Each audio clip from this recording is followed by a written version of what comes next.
अस्सलाम वालेकुम दोस्तों, आज हमारे पास एक सोनी का टीवी है 14 इंच 1435। उसमें फॉल्ट ये आप देख सकते हैं, थोड़ी देर के बाद स्पार्किंग मारता है। अब हम इसको ओपन करके फॉल्ट ट्रेस करते हैं कौन से इसमें फॉल्ट है। मेरा नाम मुमताफ़ और मेरे चैनल का नाम है स्टार अल्ताफ। सब्सक्राइब करें और साथ वाले बेल आइकन को दबा दें। जब थोड़ी देर बाद ना स्पार्किंग मारेगा, मैं आपको दिखाता हूँ। ये देख रहे हैं आप, तस्वीर में भी लर्जिश आती है और स्पार्किंग मार के बंद भी हो जाता है टीवी।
ये इसमें फॉल्ट है, आप देख सकते हैं। ये बार बार हरकत करता है इस टीवी में, ये फॉल्ट है।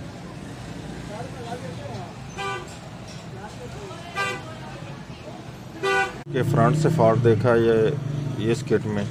ये फॉल्ट इसका इस फ्लाई बैग में ये आ जाता है। इस फ्लाई बैग में भी ये फॉल्ट आता है और दूसरे नंबर ये आईसी में भी फॉल्ट आता है। ठीक है जी। इसके बाद ये वाली इसकी एक्सटेल होती है, इसमें भी फॉल्ट आता है ये वाला। अब हम सबसे पहले इसकी ये वाली चेंज करके चेक कर लेते हैं क्या इसमें फॉल्ट है या आईसी में या दूसरे फ्लाई बैग में फॉल्ट है। ज़्यादातर जितने भी फॉल्ट आते हैं, ज़्यादा इस तरह के फॉल्ट जो होते हैं ये स्पार्किंग के, ये फॉल्ट ज़्यादातर इसमें इस चीज़ के आते हैं, ये इस वाले एक्सटेल के। अब हम सबसे पहले इसका ये वाला एक्सटेल लगाएंगे, उसके बाद आगे चेक करेंगे क्या कोई और फॉल्ट है या यही फॉल्ट है। लगा कर चेक करता हूँ। ये वाला एक्सटेल आप देख सकते हैं,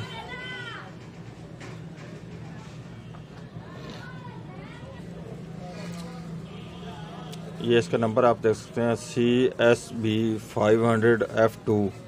ये सेम लगाना पड़ता है क्योंकि ये पहले आते थे रिमोट के एक्सटेल में, लेकिन वो लोकल होते थे, वो काम नहीं करते, वो 450 होते थे, ये 500 है। ये इसकी फ्रीक्वेंसी को एडजस्टमेंट करता है ये आईसी की, तब ये इसका हॉरिजॉन्टल ये ऑन करता है। ये वाला आईसी, इसका आईसी का नंबर है CXA1213। इसके आईसी की ये फ्रीक्वेंसी को एडजस्ट करता है, इसलिए ये लगाया जाता है। अब हम इसको ये और लगाएंगे, तब चेक करेंगे कि हमारा टीवी का ये फॉल्ट दूर होता है कि नहीं होता। अब हमारा ये टीवी ठीक हो चुका है, हमने ये इसका एक्सएल चेंज किया था। अब हमारा टीवी कोई हरकत नहीं कर रहा।